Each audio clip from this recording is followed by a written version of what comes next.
세상의 모든 것들은 다 목적을 가지고 만들어졌습니다.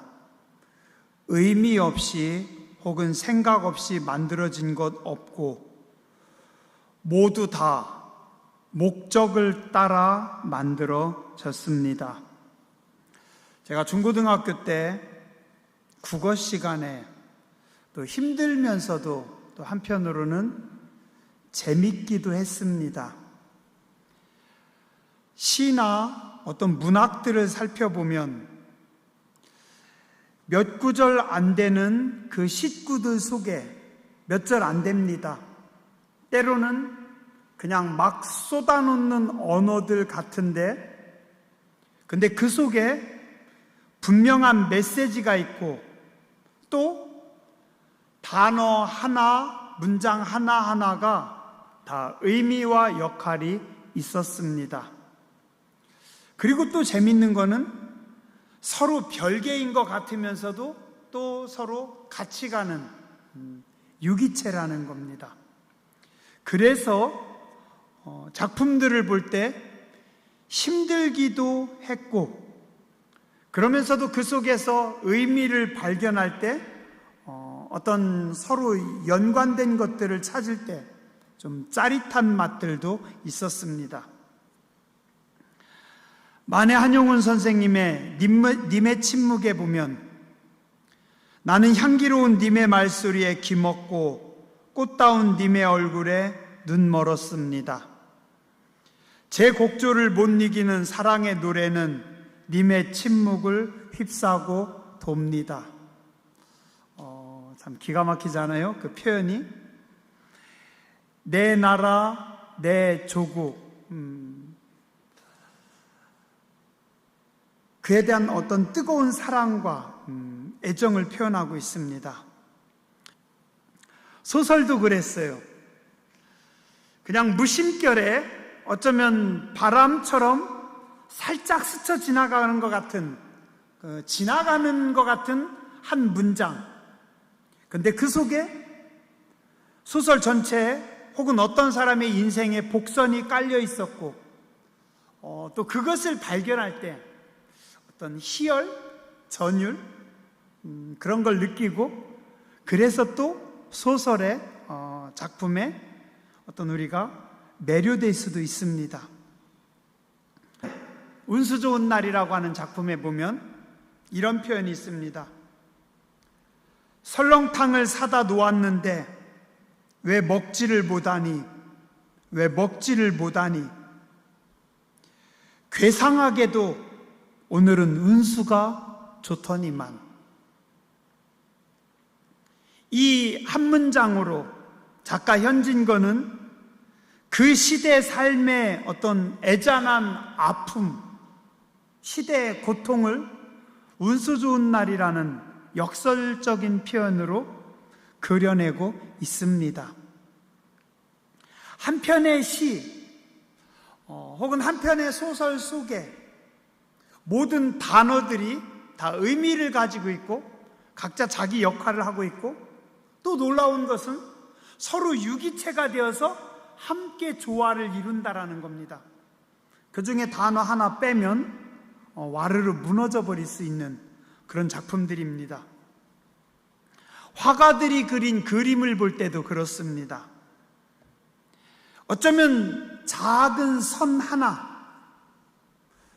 흐릿한 빛깔 하나도 생각 없이, 의미 없이 그려놓은 것은 없습니다.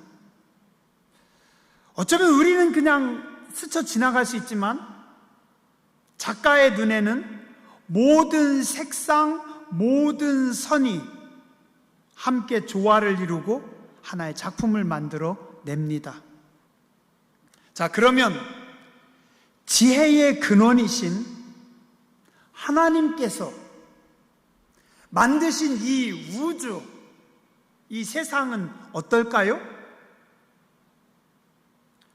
어쩌면 우리는 중요하게 여기지 않는 그 담벼락 밑에 작은 민들레 하나, 너무 영양분이 없어가지고 뭐 제대로 자라지도 못하고 새끼손가락만큼 자라면서 거기서도 또 꽃을 피우고 있는 그 보잘것없는 민들레, 혹은 아무도 보지 않는 들꽃 하나. 그러나 그것들 속에도 하나님은 분명한 의미를 두고 계시고, 그 모든 것들이 분명한 목적을 가지고 만들어졌고, 하나님은 그것들을 다스리고 계십니다. 우리가 못 볼 뿐이고 우리가 놓칠 뿐입니다. 마태복음 10장 29절에 말씀합니다. 참새 2마리가 한 아사리온에 팔리지 않느냐?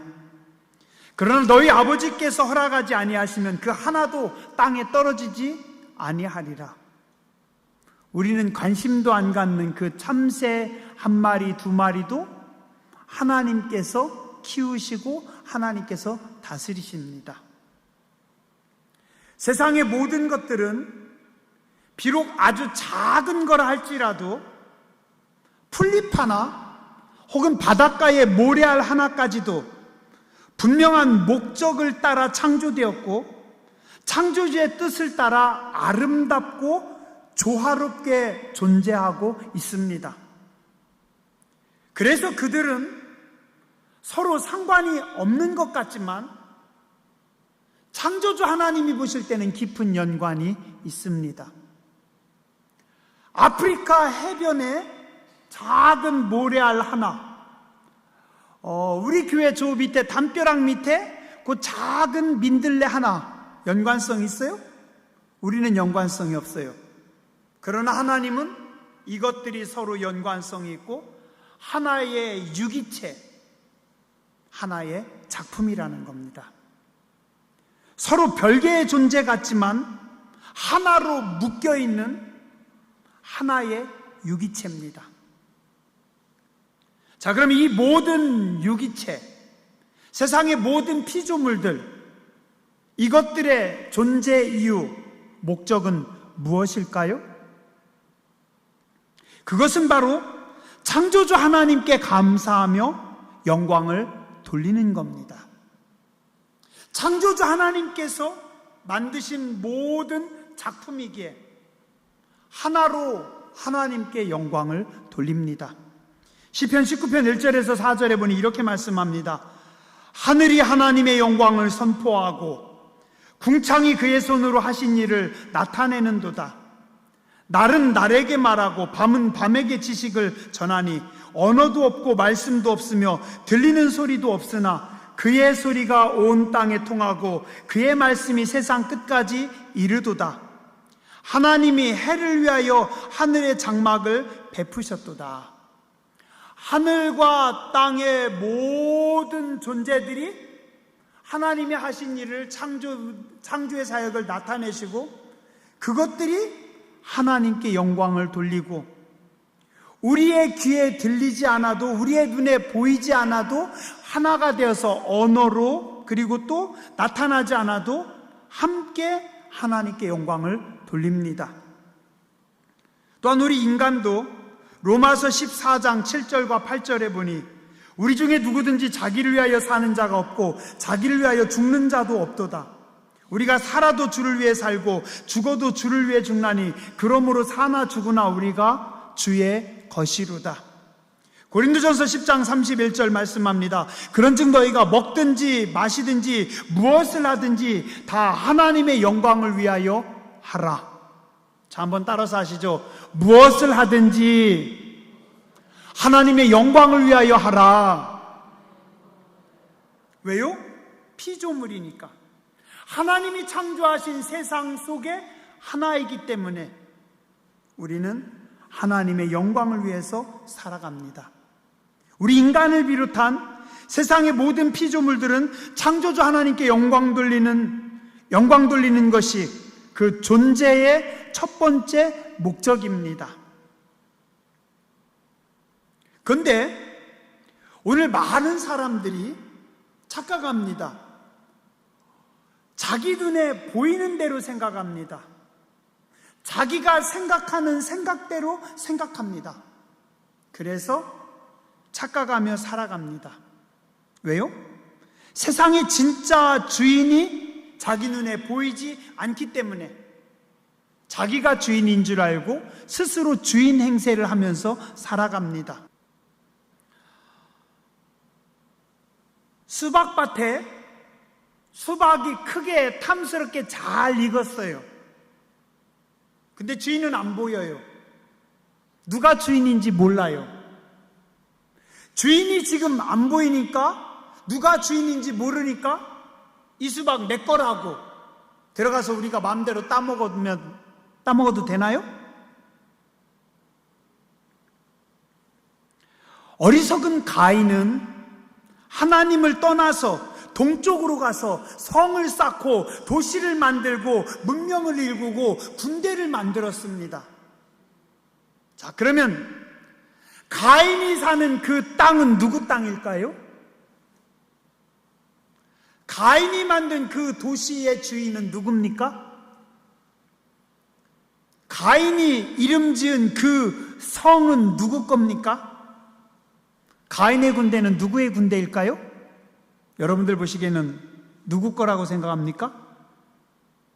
가인이 서 있는 땅, 가인이 만든 도시, 가인의 자손들, 가인은 내 겁니다. 내 거라니까요. 내 땅이고 내 거고 내 생명이고. 가인은 동쪽에서 떠오르는 태양을 바라보면서 이야기합니다. 저 태양이 하루 종일 나를 중심으로 돌고 있구나. 태양은 나를 위해 존재하는구나 라고 고백합니다. 맞나요? 가인의 땅인가요? 가인의 성인가요? 가인의 생명인가요? 가인의 눈으로 볼 때는 태양이 자기를 중심으로 떠올라서 자기를 중심으로 지고 태양이 자신을 위해 존재하는 것 같아요. 맞을까요? 오랫동안 우리 인류는 그랬습니다. 지구가 전 우주의 중심이고 태양은 지구를 중심으로, 태양은 나를 위해, 우리를 위해 돌고 있다고. 내가 전 우주의 중심이라고.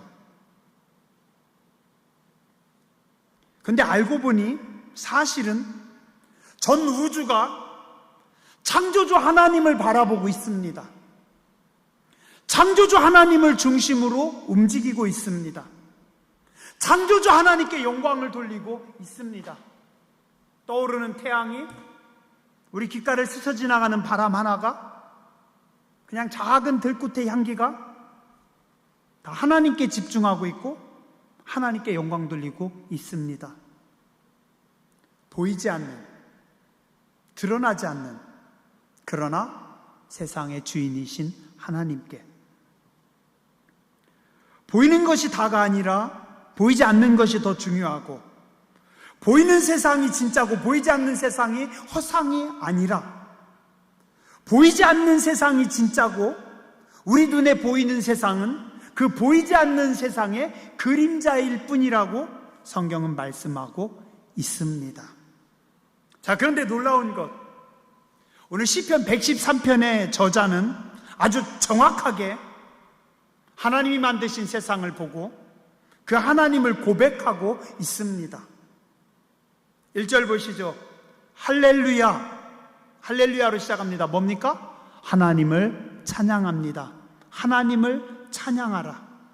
할렐루야. 하나님을 찬양합니다. 하나님을 찬양하라. 누가? 여호와의 종들아 찬양하라.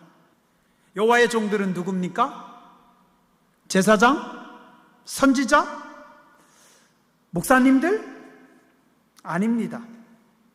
여호와의 종들은 누구예요? 오늘 이 시편 113편 앞에 서 있는 이 시편 113편을 주목하는 우리 모두입니다. 여러분 모두입니다. 오늘 시편 저자는 아주 정확하게 고백하고 있습니다. 뭐라고요? 하나님, 우리는 인생의 주인이 아니라, 우리가 세상의 주인이 아니라, 우리가 우주의 주인이 아니라, 가인처럼 나를 중심으로 해서 세상이 움직이는 것이 아니라 우리는 여호와의 종입니다. 우리는 하나님의 종입니다. 하나님께서 영광 받으시고 하나님께서 존귀함 받으시고 하나님께서 찬양 받으시고 나는 하나님을 위해서 하나님의 말씀을 따라 하나님이 기뻐하시는 대로 살겠습니다. 하나님을 찬양합니다. 고백합니다. 오늘 우리는 내가 내 삶의 주인이 아니라 종입니다. 누구의? 여호와의 종입니다. 저만 주의 종놈이 아니라 여러분들도 주의 종입니다. 하나님의 종입니다. 하나님 앞에 고백해야 합니다. 오늘 우리는 하나님의 소유물들입니다. 하나님의 영광을 위하여 살고 하나님께 영광 돌리는 존재입니다. 내가 중심이 아니라 하나님이 전 우주의 모든 것의 중심이시고 우리는 함께 하나가 되어서 하나님을 바라보는 존재입니다. 해도 달도 별들도 나무도 풀도 강아지도 고양이도 모두가 다 하나가 되어서 하나님께 영광 돌리고 하나님을 바라보는 하나님의 종들입니다. 어린아이들은 몰랐지만 아이 때는 아무것도 모르고 그냥 살았어요. 근데 사실은 이 아기가 태어나기 전부터 엄마 뱃속에 있는 그때부터 엄마와 아빠는 아이를 위해 모든 것을 계획하고 준비하고 있었습니다.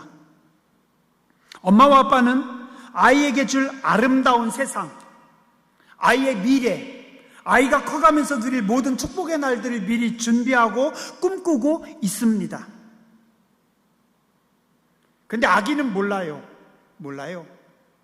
엄마가 아빠가 나를 위해 모든 것을 준비하고 엄마와 아빠가 나를 위해서 모든 것을 희생하고 엄마와 아빠의 모든 관심과 사랑이 나에게 집중됐다는 걸 아기는 몰라요. 근데 자라면서 혹은 다 자란 후 어느 날 불현듯 나를 위해 모든 것을 계획하고 나를 위해 모든 것을 희생하고 나만 바라보고 내게 사랑을 내게 모든 것을 다 준 부모의 마음을 아는 순간 어때요? 감사하고 또 감사할 것입니다. 그죠? 언제요? 내가 엄마가 됐을 때 뒤늦게 그제서 부모의 사랑을 알고 감사하는 겁니다. 여호와의 이름을 찬양하라. 여호와의 이름이 가장 아름답고 고귀한 이름입니다. 우리가 하나님의 은혜를 아는 순간, 우리가 하나님을 조금이라도 아는 순간부터 여호와의 이름은 찬양하고 찬양할 수밖에 없는 이름입니다. 내가 내 아버지와 어머니의 사랑을, 헌신을 아는 순간부터, 깨닫는 순간부터 그분들은 가장 고귀한 분들이고 가장 감사한 분들이고 찬양하고 또 찬양할 수밖에 없는 이름입니다. 오늘 시편 113편은 고백합니다. 여호와의 이름을 찬양하라. 한번 해보시죠. 여호와의 이름을 찬양하라. 자, 한번 두 손 들고 고백해 보시죠. 여호와의 이름을 찬양합니다. 여호와의 이름이 존귀한 이름이십니다. 가장 고귀하십니다. 가장 복되십니다. 하나님 감사합니다. 하나님 감사합니다. 아멘. 다윗은 종종 고백했어요. 다윗은 말했어요. 나의 입술의 모든 말과 나의 마음의 묵상이 주께 연락되기를 원하나이다. 다윗은 혼자 하나님 앞에 기도하면서 찬양하면서 두 손 들고 하나님 앞에 고백합니다. 나의 힘이 되신 여호와여, 내가 주를 사랑하나이다. 그 고백을 들으면서 하나님 뭐라고요? 내 마음에 합한 자다. 내가 기쁘다. 고맙다. 부모가 자식들에게 뭘 받기 원합니까? 여러분들은 자식들에게 뭘 받기 원해서 사랑을 베풉니까? 아니에요. 받기 위해서 사랑하는 건 아니지만 자식들이 어느 순간 철이 들어서 엄마 옆에 와서 아빠 옆에 와서 엄마 손을 붙잡고 엄마 고마워요. 아빠 감사해요. 엄마 사랑해요. 그럼 어때요? 그 순간 모든 게 다 녹는 겁니다. 세상에서 가장 행복합니다. 그래서 성도가 예배할 때, 성도가 찬양할 때, 성도가 기도할 때 나의 힘이 되신 여호와여, 내가 주님을 사랑합니다. 내가 여호와의 이름을 찬양합니다. 내가 하나님의 이름을 높이기 원합니다. 내가 할 수 있는 건 없지만 어쩌면 나는 저 담벼락에 작은 민들레 같은 보잘것없는 존재지만 그래도 나의 두 손을 들고 하나님의 성호를 찬양합니다. 하나님의 이름을 찬양합니다. 하나님께서 기뻐하십니다. 하나님의 이름을 찬양하며 고백하고 높이는 분들 되시길 주의 이름으로 축원합니다. 창조주이신 여호와 하나님은 우리의 모든 시간, 우리의 모든 공간의 주인이십니다. 3차원의 세계 안에 살아가고 있는 우리가 느낄 수 있는, 우리가 알 수 있는, 우리가 지각할 수 있는 모든 영역에서 주인이십니다. 자, 그래서 2절에 고백합니다. 이제부터 영원까지. 이건 뭡니까? 시편 113편 저자의 모든 시간의 고백입니다. 지금부터, 내가 은혜를 아는 순간부터, 내가 하나님을 아는 순간부터, 내가 하나님을 만난 그 순간부터, 이 순간부터 언제까지? 내가 지각할 수 있는 모든 순간, 영원까지, 내가 죽는 순간까지, 혹은 내가 죽은 이후에 인간이 지각할 수 있는, 인간이 알 수 있는 모든 시간 속에서 나는 뭐 한다고요? 하나님을 찬양하고 하나님을 또 찬양합니다. 기가 막힌 고백 아니에요? 이제부터 영원까지, 지금부터, 이 순간부터 내가 지각할 수 있는 모든 시간을 뛰어넘어서 영원한 시간 속에서 여호와의 이름을 찬송할지로다. 이게 성도의 삶입니다. 나이 많이 드신 할머니 권사님이 돌아가시는 그날까지 성전에 나옵니다. 하나님의 은혜를 사모합니다. 나의 호흡이 다하는 날까지, 나의 시간이 다하는 날까지, 나의 모든 시간 속에서 살아계신 하나님 앞에 예배합니다. 그렇게 예배 드리시다가 우리 권사님들이 하나님의 부르심을 받았습니다. 그죠? 박인선 권사님이 그렇게 예배하시다가 하나님 앞에 갔고, 또 다른 권사님이 그렇게 예배하시다가 하나님 앞에 갔고, 우리도 어떻게 해요? 이 땅에서 우리의 호흡이 다하는 그날까지 우리도 지금부터 영원까지 하나님의 이름을 부르며 하나님을 찬양하며 살다가 하나님 앞에 가기 원합니다. 그게 여러분의 기도 제목이 돼야 됩니다. 3절에 말씀합니다. 어디부터 어디까지요? 해 뜨는 데부터 해 지는 데까지. 이건 뭐예요? 모든 공간 속에서 내가 아는, 내가 서 있을 수 있는, 내가 갈 수 있는 모든 공간 속에서 나는 하나님을 찬양하고 예배합니다. 내가 논에서 뜬모할 때, 내가 운전하며 서울 갈 때, 내가 친구를 만날 때, 내가 직장에서 일할 때, 내가 집에서 밥 먹을 때, 내가 서 있는, 내가 움직이는, 내가 발자국 찍는 모든 공간 속에서, 내가 발자국 찍는 모든 공간이 다 뭐예요? 해 뜨는 데부터 해 지는 데까지잖아요. 그죠? 그러니까 이거는 내가 움직이는 모든 삶의 공간, 내가 서 있는 모든 터전 위에, 내가 발자국 찍는 모든 곳에서 하나님을 찬양하며 하나님을 예배합니다. 멋있죠? 교회에서만, 성전에서만 예배합니다. 나는 예배 시간, 그 시간만 하나님 앞에 드립니다. 아니에요. 여러분이 숨쉬는 모든 시간, 여러분의 지각이 있는 모든 시간 속에서 하나님을 찬양하고 예배하는 것이고, 그리고 여러분들이 가는 모든 곳에서 어디에 있든지, 들에서든지 집에서든지 직장에서든지 어디서든지 하나님 앞에 예배하는 겁니다. 예배하는 겁니다. 그게 피조물인 우리 인간의 본분입니다. 여러분의 고백이 되시기 바랍니다. 7절부터 보겠습니다. 가난한 자를 먼지더미에서 일으키시며 궁핍한 자를 거름더미에서 들어 세우시는 하나님. 요 7절, 8절, 9절의 고백은 저기에서도 나와요.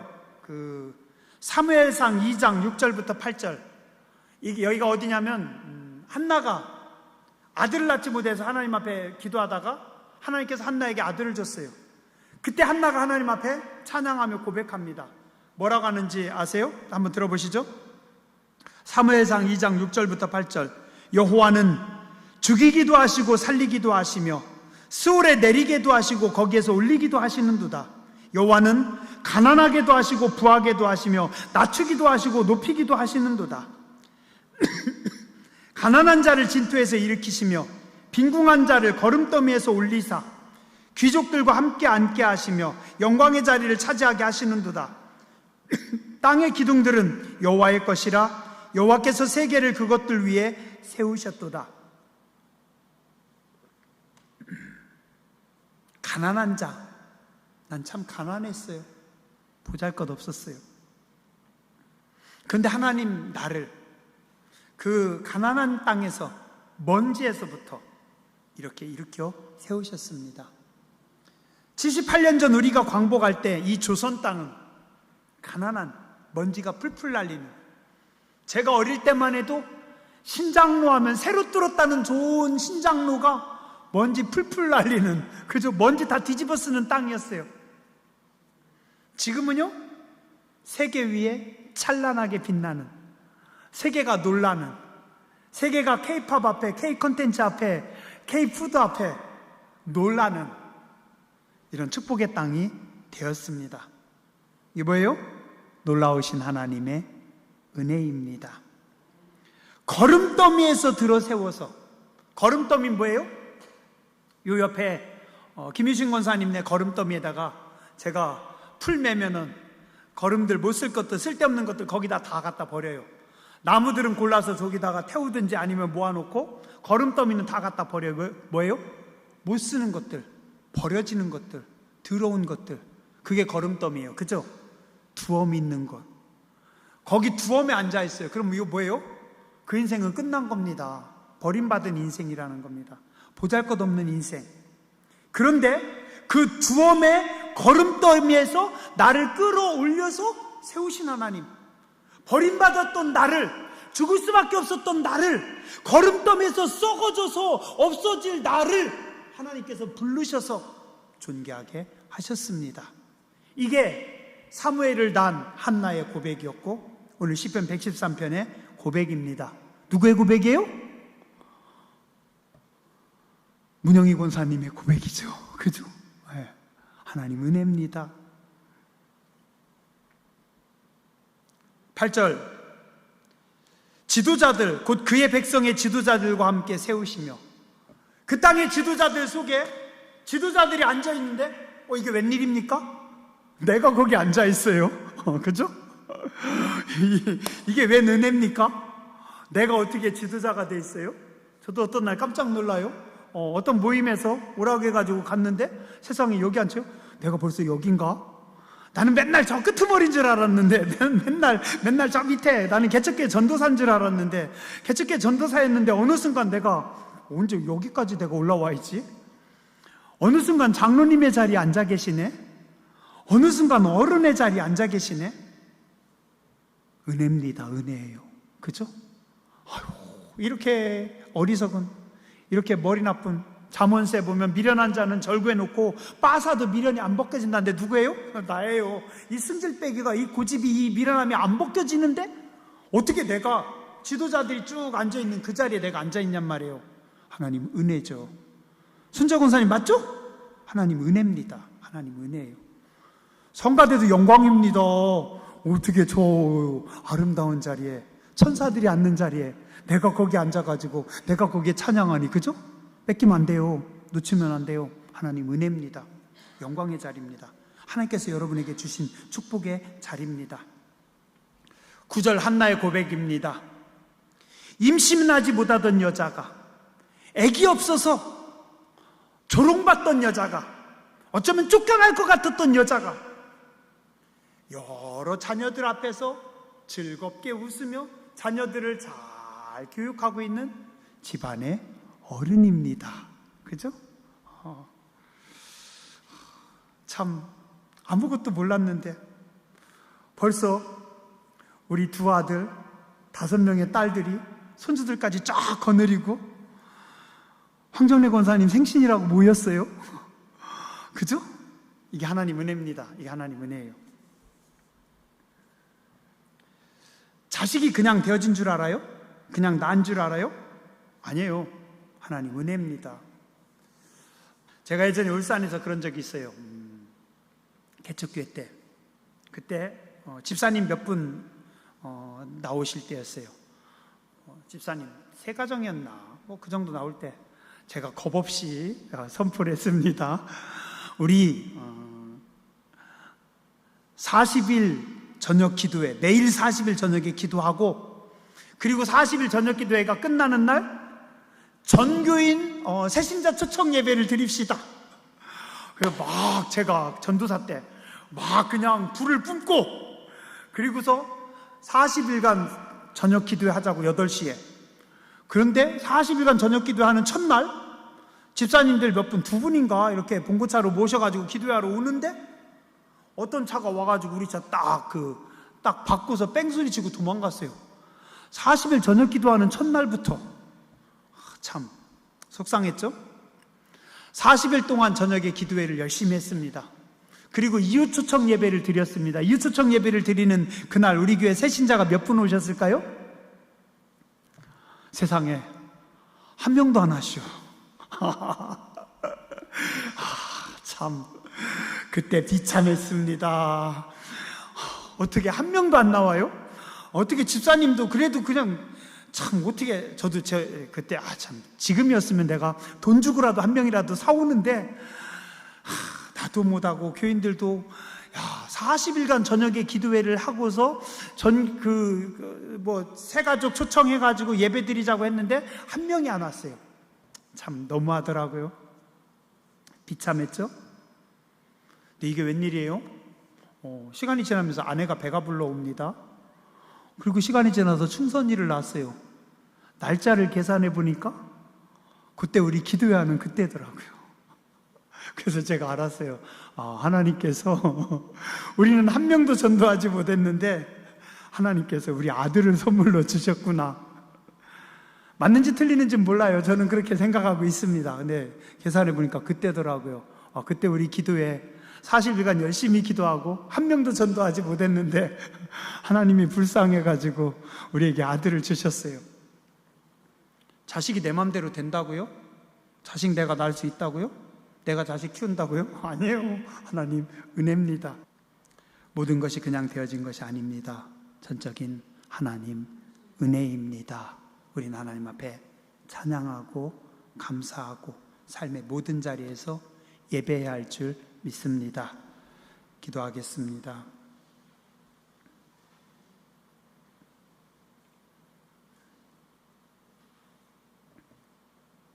할렐루야. 여호와의 종들아 찬양하라. 여호와의 이름을 찬양하라. 이제부터 영원까지, 해 돋는 데부터 해 지는 데까지 여호와의 이름이 찬양을 받으시리로다. 우리 삶의 모든 순간, 우리 삶의 모든 영역에서 하나님을 찬양하고 하나님을 높이기 원합니다. 나의 나 된 것이 하나님의 은혜입니다. 감사합니다. 우리의 호흡이 닿는 그날까지, 우리가 주 앞에 서는 그날까지 기쁨과 감사함으로 하나님 앞에 영광 돌리고 예배하게 하여 주시옵소서. 거룩하신 주님 예수님 이름으로 감사하며 간절히 기도드려